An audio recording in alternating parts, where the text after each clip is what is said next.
As I did on Sixth Sense, I wanted to put a short movie that I did when I was little. I looked at the first movie that I ever did that was an action movie, had this big fight scene at the end, and this movie is called Millionaire. It was about this writer who becomes very rich from writing about this guy who breaks into his house, and then at the end of the movie there's this big mano-a-mano fight. Actually, it's a 2-on-1 fight that goes on at the end where he has to save his brother from being kidnapped, and it's just awful. It's just terrible. It makes me laugh, and in a way it makes me feel good having come from that, which shows like almost like sub-average level of skill to you know, something where I can make money at it, and it's fun to see that progress. So I mean, it's not meant to be you know, real filmmaking or anything. I mean, we were trying desperately to make real films, but it was just so horrifically bad that when I put it in and watched it, I was crying, laughing, and I just thought, God, it'd be a kick to put that in there. And then Unbreakable will seem that much better after you watch it. So this is it.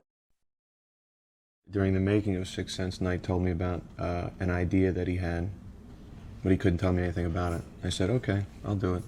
Just let me know when I can see it. I guess about a year, almost a year and a half went by. And he showed it to me and I said, oh, good, okay.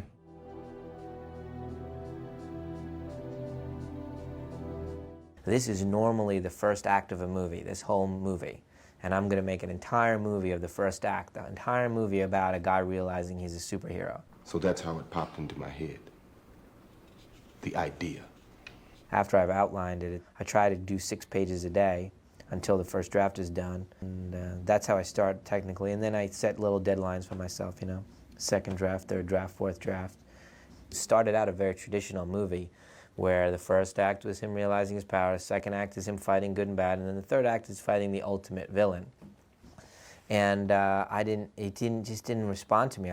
The second and third acts, I didn't connect with. I didn't connect with that person, and I connected a lot with somebody realizing something extraordinary about themselves. This movie, by definition, is an origin story. It's the birth of a comic book hero.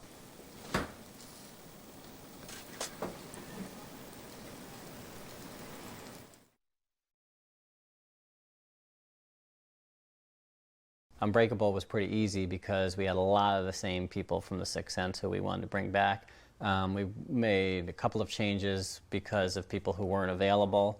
We had a different cinematographer, so the movie had a different visual style to it. We had a different editor, and I think that lent a different style to it. We met, all of us as a group, about 4 times in the course of the 4.5 months for, 2-3 days at a time, and basically talked specifics of what was in the shot, what the image should do, what the desired effect was for sound and music and all the issues. Knight definitely has a vision and a plan, but I think he is really good at getting the best out of everybody who works with him.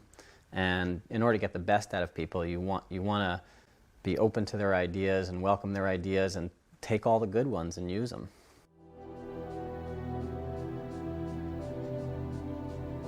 There's no black and white characters in the movie. That the good person, the hero, has flaws, and that the villain is very endearing and has wonderful qualities about him. Knight wanted us to create a very literal world which was instantly recognizable, as if this incredible story could be happening right down the street. He wanted to create a sense of normalcy in David Dunn's house, to act in counterpoint to the incredible nature of the story that's happening to him. My character really needs to be as surprised by what's happening to him as the audience does. I mean, here's a guy that's, never been sick, never been hurt. It's grounded in real human beings who experience real emotions, who have real families, who have real problems that we can all kind of recognize. It's kind of funny because you watch the movie, Bruce has got a scar, where'd he get that? These kind of ideas of villains and heroes are kind of from within normal people, and it comes out.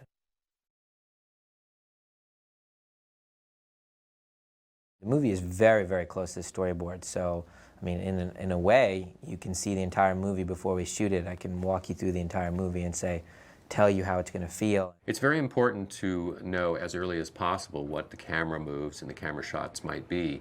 If a crane or something very specific is involved, that helps us better design the set. As an editor, storyboards are useful for me in terms of understanding the director's idea.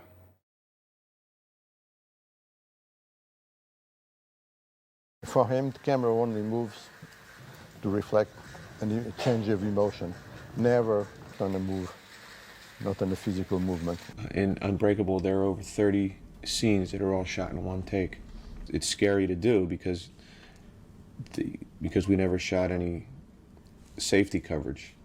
He just knew that this is how the shot was going to appear in the film. Basically, the number one benefit of pacing it like that is that you feel part of that world more so. It helps me achieve a symbiotic relationship between the main character and the audience, which is the goal.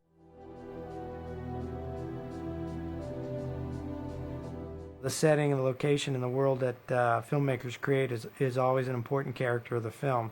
And in particular in Unbreakable, there were really two worlds that were created. There was the world of David Dunn, and there was the world of Elijah Price, the Samuel Jackson character. There was a big sort of design premise, which was that the David Dunn world was a warm world, and then the Elijah world was a cold, steely world. Ultimately, we learn that he is a superhero.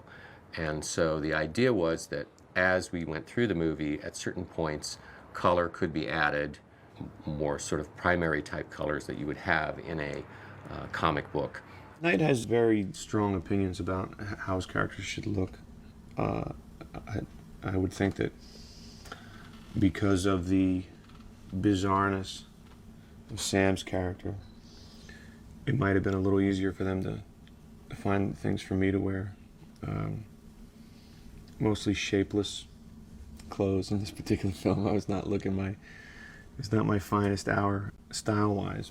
The main big design thing for him was the waterproof poncho, which then, when he goes to do his heroic act, takes on a mantle of hero, so then we're going into the comic book scenario. And originally we were going to push the fabric as well as the whole scale and structure of the garment, to give it all this sort of sense of drama. In the end, we kept the nature of the fabric the same, but so we just changed the scale of it. So as he goes through that sequence, it becomes slightly more dramatic. It's very subtle. And so unless you really study it, you wouldn't notice it. I think my only contribution was purple.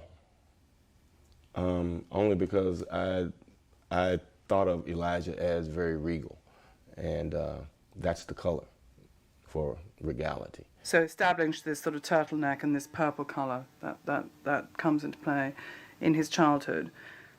Then when we see him in the comic book store for the first time as an adult, he's got these things going, the blacks and the purples and the turtleneck, That was my idea, the glass cane. It was a great look. It was something that was almost transparent that he walked with, that he used, so he had this gait and he had this transparent thing with this silver top, and it was kind of elegant to me, that you could see through it, and it was a statement of sorts. Sturdy but fragile. I based his hair on Frederick Douglass, which is this sort of slightly sort of sideways thing. So that's the one thing about him, which everything else is all kind of, perfect, and then there's just this slight kind of off-balance thing on the head. A lot of talk about that hair. I don't, it's like, hey, it's just a character.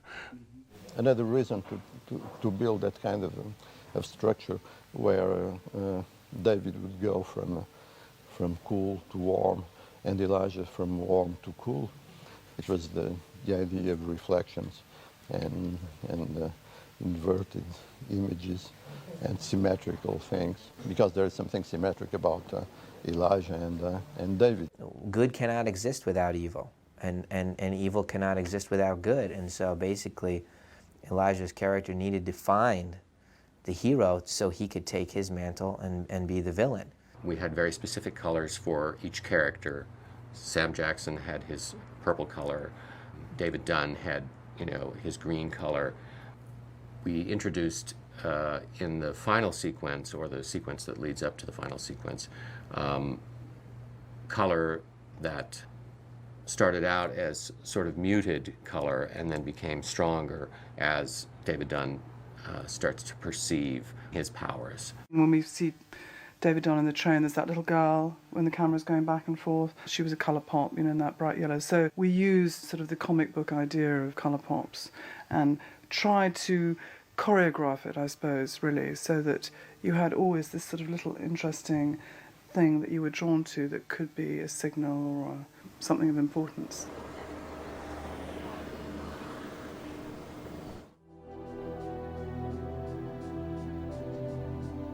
More and more as I make movies, I find out how important sound is to movies and storytelling and the creation of atmosphere by sound. And in Unbreakable was really kind of my most ambitious ideas for the movie. And so, I brought in Richard King, and he started working on the movie really early on and started preparing sound effects for all the scenes that we were editing. And we told him one thing, which was, don't use any sounds that have been used before. Don't use anything from a library. I want the film to have a completely unique feel, something original that we've never heard before. The scene where Elijah's falling down the stairs, we only hear the sound of him falling down the stairs when we see him. It cuts back and forth between relative silence and these horrible bone cracks as he's careening down the stairs.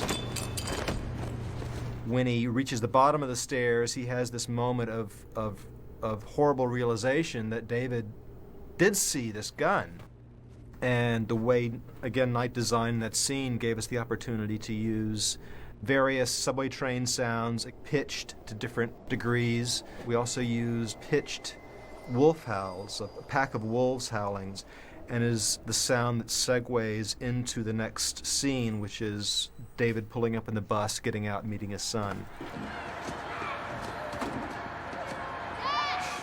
One thing we did on Unbreakable that was great is to have James Newton Howard, the composer, start composing the music based on the script. The thing that we talked about mostly was the idea that the music be, and this is a word he used a lot, have a singular quality to it. A singular quality meaning that, the kind of thing that you could hear just one or two or three or four or five notes from and immediately say, that's the music from Unbreakable.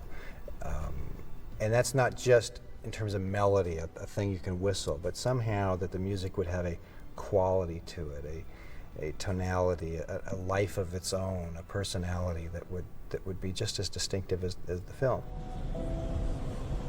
This is Eastrail 177. Next stop, Philadelphia.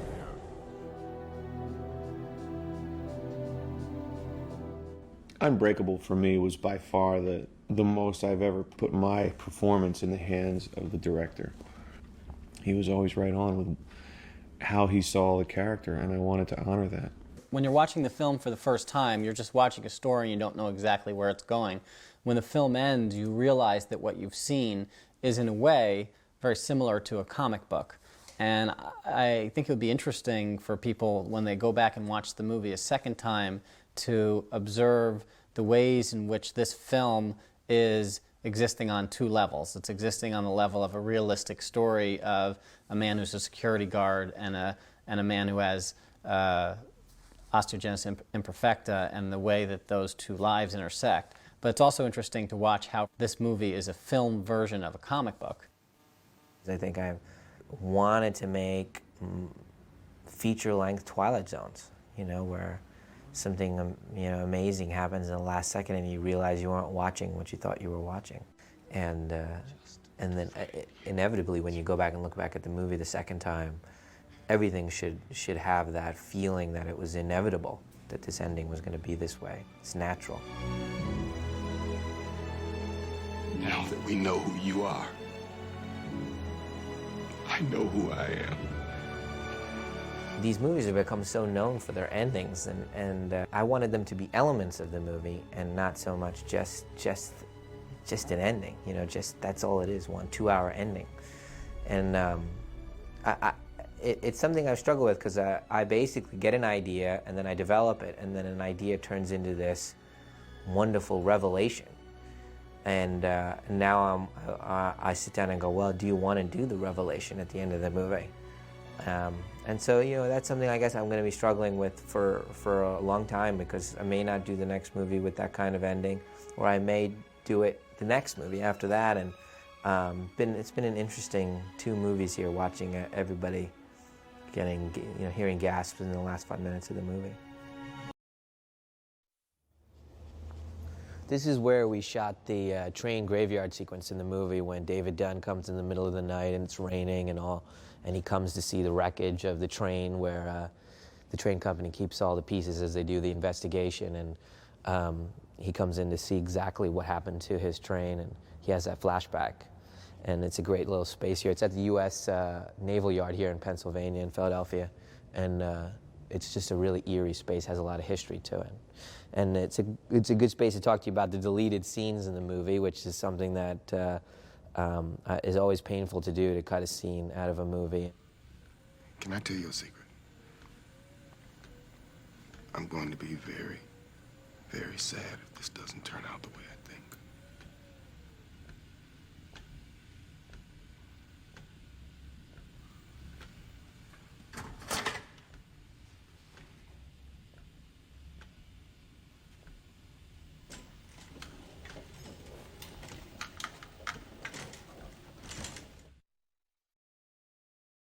This is a scene that I wrote really late in the game. I wrote it after I hired Robin, and I wanted to really develop her character a little bit, so I wrote this scene with her and her son as they wait in the emergency room for information about whether, David Dunn has lived or has perished. And it's a really kind of a sweet scene. It's the first time I ever wrote a scene where we weren't talking about the plot at all, and they're talking about food, but they're really talking about how sad they feel. And this was a tough cut to make, but it has great performances in it, and I'm glad you guys get to see it.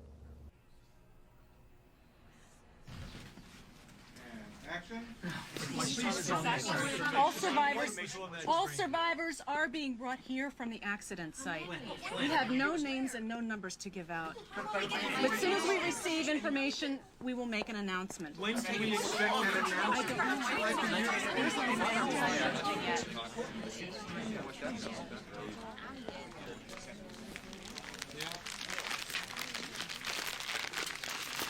I got the mesquite barbecue chips you like, honey.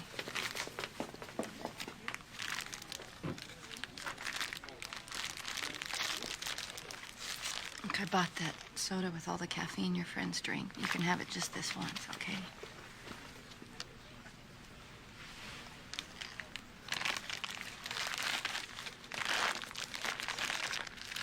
They didn't have the candy bar you liked, but look, they had others.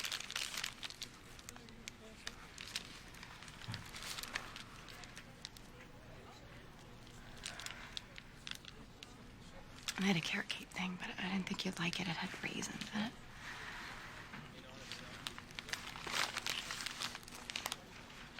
You could take out the raisins.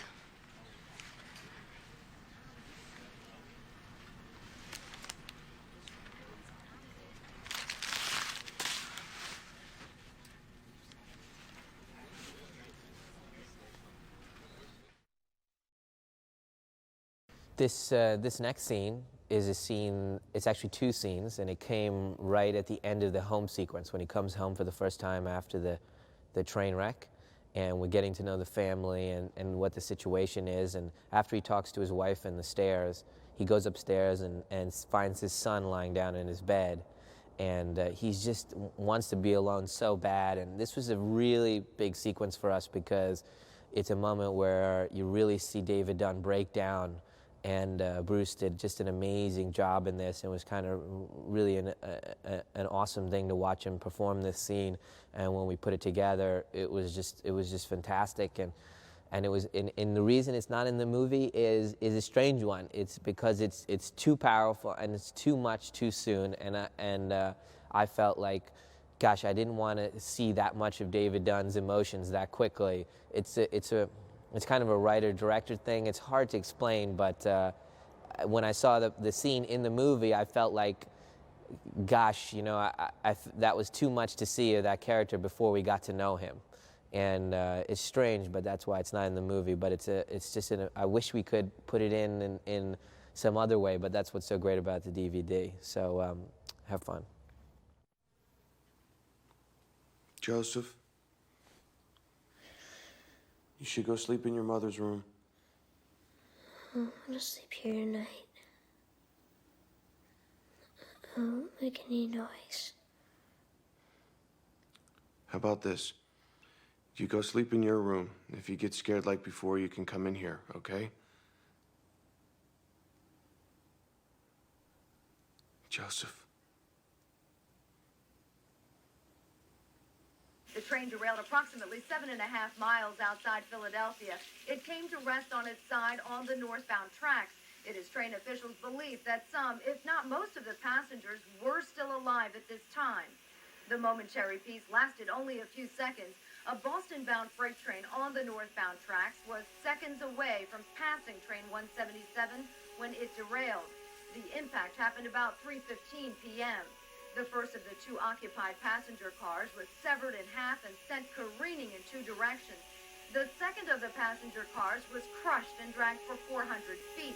6 crew members were on the freight, 118 passengers and 7 crew members were on the passenger train. There is one reported survivor. Rescue teams working to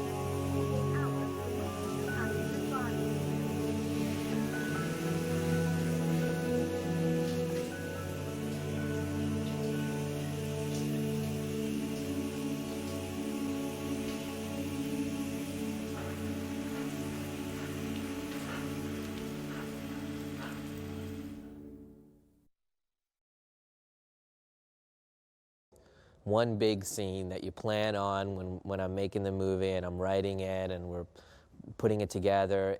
You know, something that's the biggest scene in the movie that requires the most amount of work, the most extras, and the most planning, and it's so much more difficult than every other scene. And this is that scene, and it always comes out of the movie. And it took us, you know, two long, arduous days to shoot, and so many people. It was a period scene, and it's one of the flashbacks of Elijah, and you see him at a fair, and it was one of our, probably the biggest action sequence in the movie.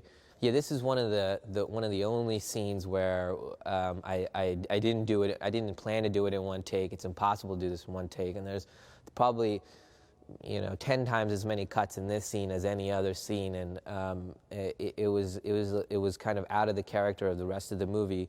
And also, that was one of the reasons why it didn't make it in the film ultimately. It felt like the movie stopped, and I did this whole scene, and then we went back to the language of the movie.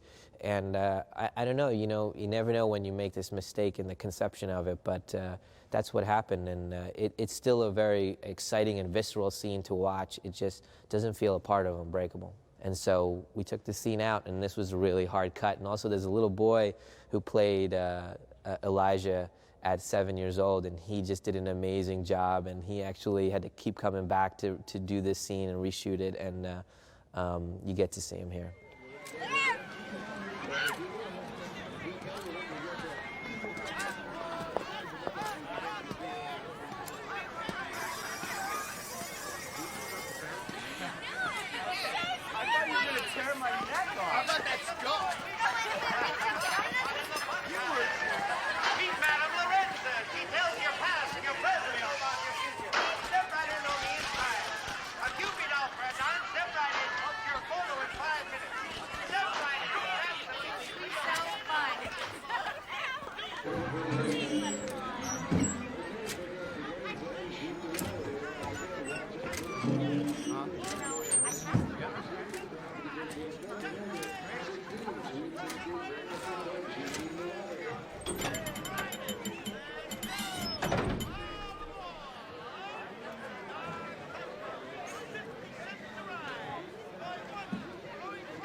Elijah!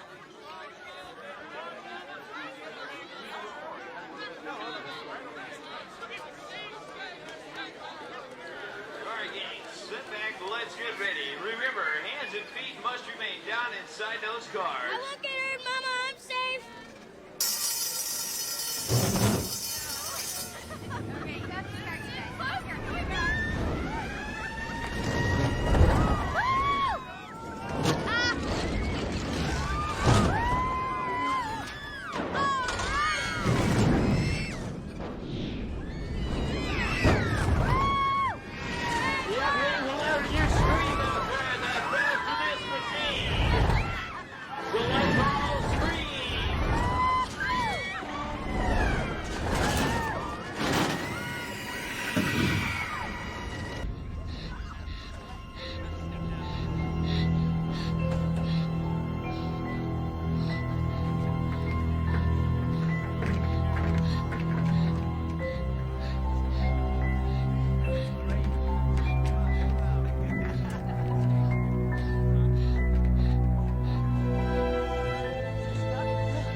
Priest. It comes during the church sequence, which is cut down a lot in the movie, but it actually was the first scene that I got right when I was writing. When I wrote it, I just looked at the page and I said, yeah, that's it. I finally got the tone of the movie. I finally understood David Dunn's character, and then I started to write the rest of the movie. And so, in a weird way, this was like the beginning of Unbreakable. This scene, and it's not in the movie because of a lot of factors. We shot this scene twice, actually, in two different locations, and the first time we had camera problems, and the second time I just felt like, you know, it was a lot of internal things going on with the character, but I needed to get back to the plot of, you know, why did I survive? That was why he's there with the priest, but why did I survive? Boom, he gets this note on the car, and we're off to the races, and we get to see Sam Jackson, and here we go. And so I'm always fighting this kind of battle between developing characters and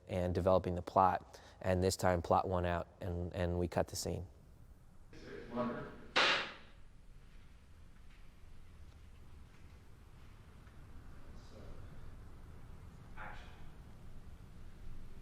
I used to play football in college.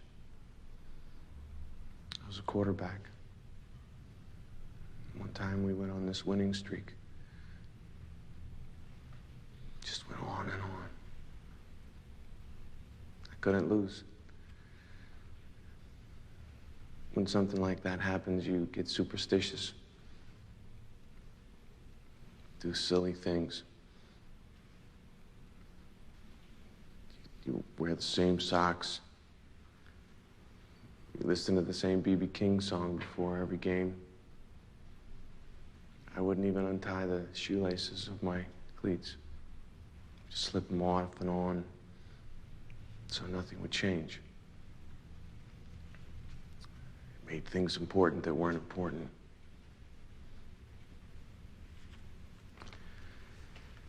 But this is different. I was the only person to survive that train wreck.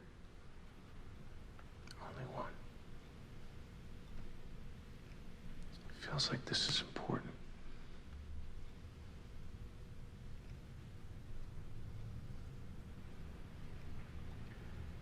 Are you a religious man, David? No, sir. Good. Because I'm going to talk to you as a man, not as a man of the cloth. Okay. It was luck. What do you mean? Luck. Random. Without meaning. About 3 years ago, my cousin died in the plane that crashed on takeoff at Philadelphia International Airport. Do you remember that crash? Yes, sir. I prayed and prayed until finally I found some meaning in the event. It gave me peace. And then, not quite a year later, an entire family from my parish burned to death. in a hotel fire downtown. Again, I prayed. Again, I found meaning. Just 2 days ago, my nephew rode with you on that train back from New York. He was traveling alone for the first time.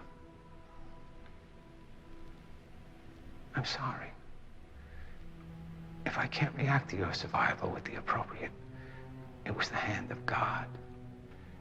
It was a miracle kind of answer.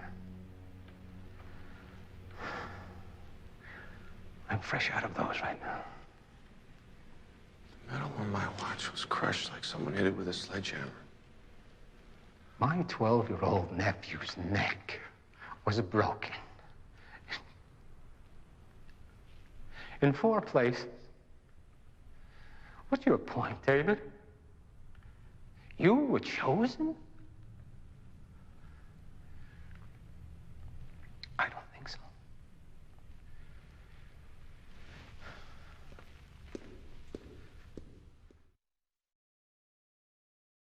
So this next scene that we cut out is actually a sequence. It's probably like 5 or 6 scenes, and it's in the middle of the movie. And it's always, the second act is always the place where things get really slow and you want to get going to the plot. And these scenes were all pretty much character development scenes. There are scenes with him and his wife and scenes with him and his son. And we made these points in other places in the movie, so I decided to take them out. But they're really wonderful performances in there, and it's a really sweet sequence. And it begins right after the weightlifting scene in the basement, and you get a call. He gets a call from somebody. He's not sure who it is, and it turns out to be his wife calling from another room in the house. So go ahead and watch this, and it's really sweet scenes. Yeah, hello. Is David Dunn there? Audrey? Yes. Is this David? Yeah. Audrey, where are you calling from? My name is Audrey Inverso. We went to college together.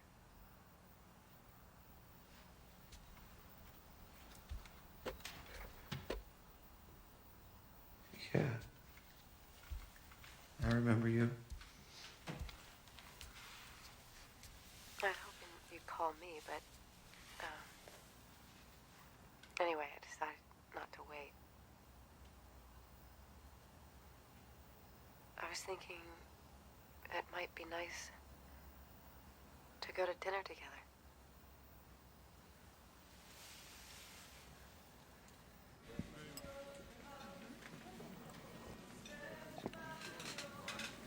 Do your therapy clients ever just jump a level or two? Do something that they didn't know they could do? Not often, but yes. I mean, most people get scared when they see the shadow or their limits, you know, and they don't know how far the shadow really is. They don't know how far away the real limits are standing. And they stop out of fear.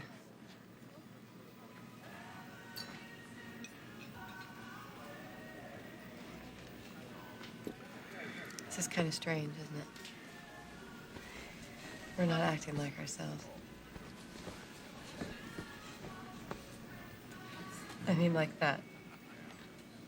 Your mouth's dirty, and you tap your napkin to your lips. You only do that when you're with someone you don't know. What do I do when I'm with someone that I know? You use your sleeve. Audrey? Hi. Hi. Thought that was you. How are you? Good. This is Claire. Her son is in Joseph's class, and Claire and I did the school food drive together. Hi. Hi. It's cute. So Audrey has spoken of you. I'm so glad she finally asked you out. What type of lawyer are you? Type of lawyer.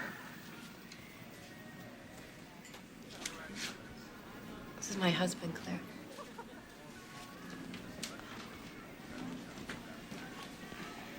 I'm so sorry.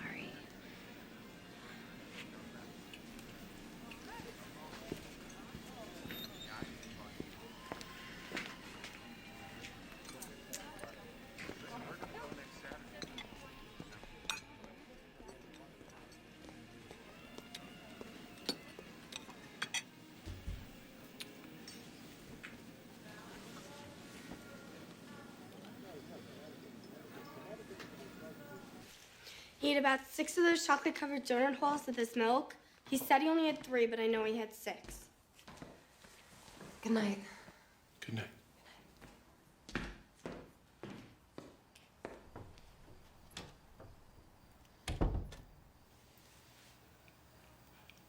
My parents sleep in separate beds. Thank you.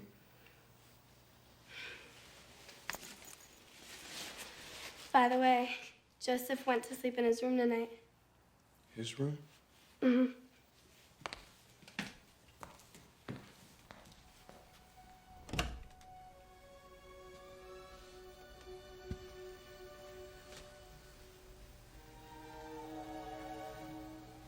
I'm not scared. That's great. You know why? I know now. Know what? Your secret identity. That man was right.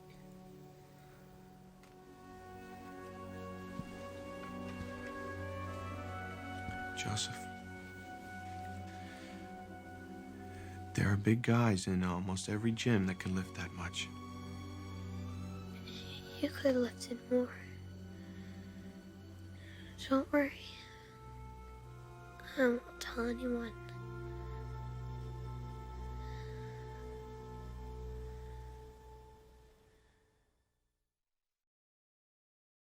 This next scene is one that I had a lot of fun shooting and a lot of fun storyboarding. It's kind of one of our action sequences we took out of the movie, and it's another bench press sequence where David Dunn decides to see if how much weight he can lift, to make sure that this is for real.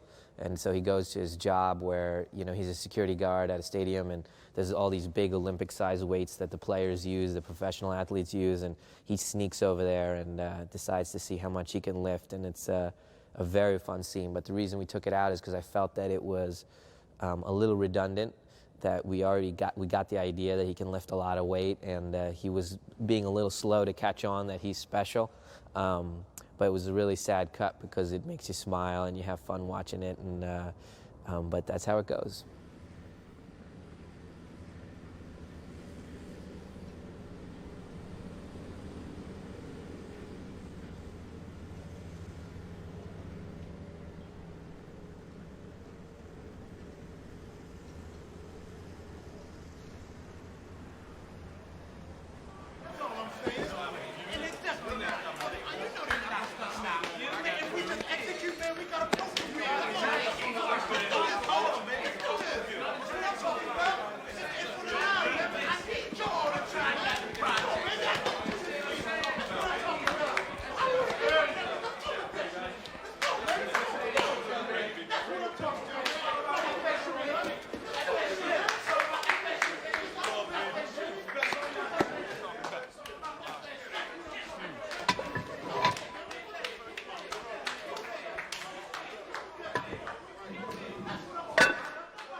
Yo, B stronger than you, dog. No, he not.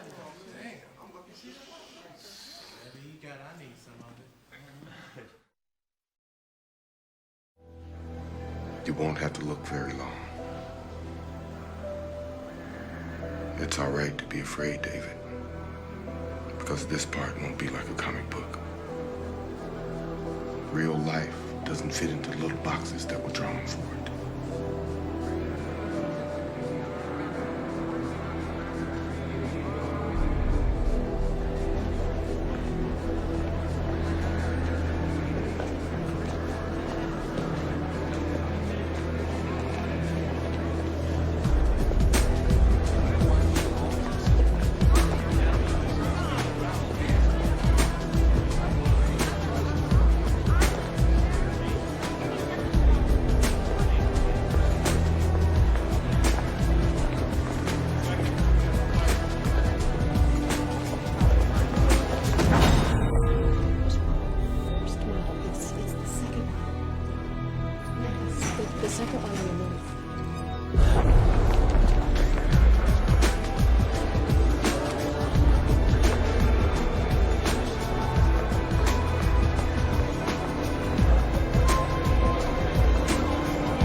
What's your name?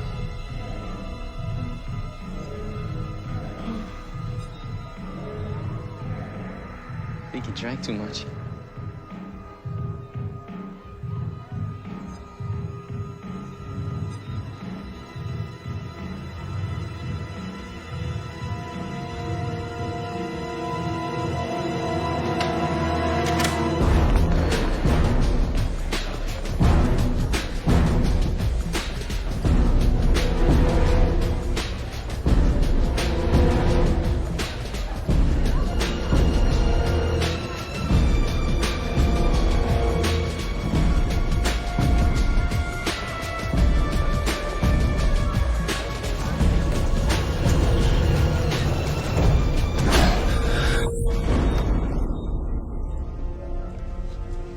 Can I come in?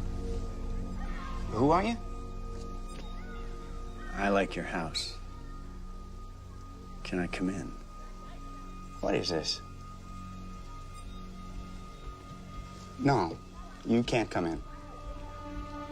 Are you sure? What do you...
won't have to look very long.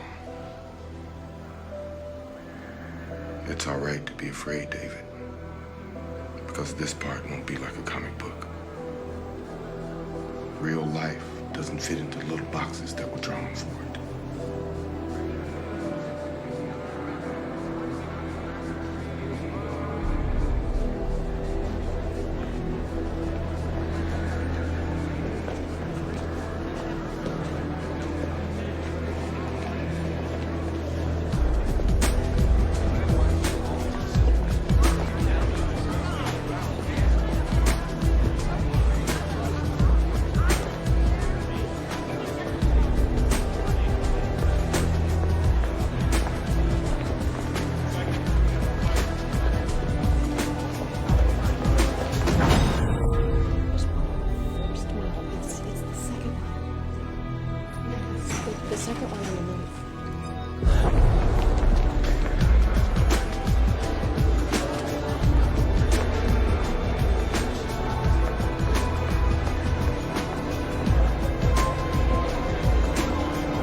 What's your name?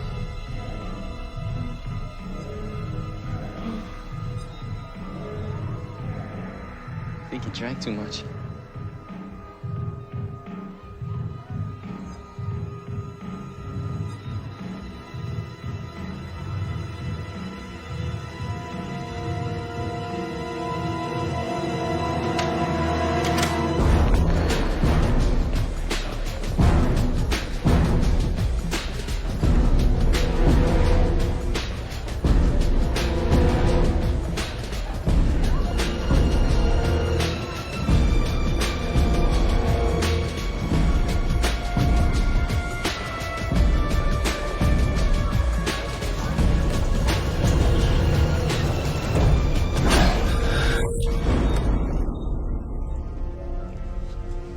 Can I come in? Who are you? I like your house. Can I come in? What is this? No, you can't come in. Are you sure? What do you...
Here, where's the money? I have the money right here. I'll not be pulling one over me. Don't give it to him. I'll lose a brother. Don't worry about me. Give my brother first. Give me the money. Give my brother. Give me the money. Come on, give me the money. Quickly. What kind of a knot is this? I'm done. Oh, I don't like it. There's nothing in it. There's nothing in here.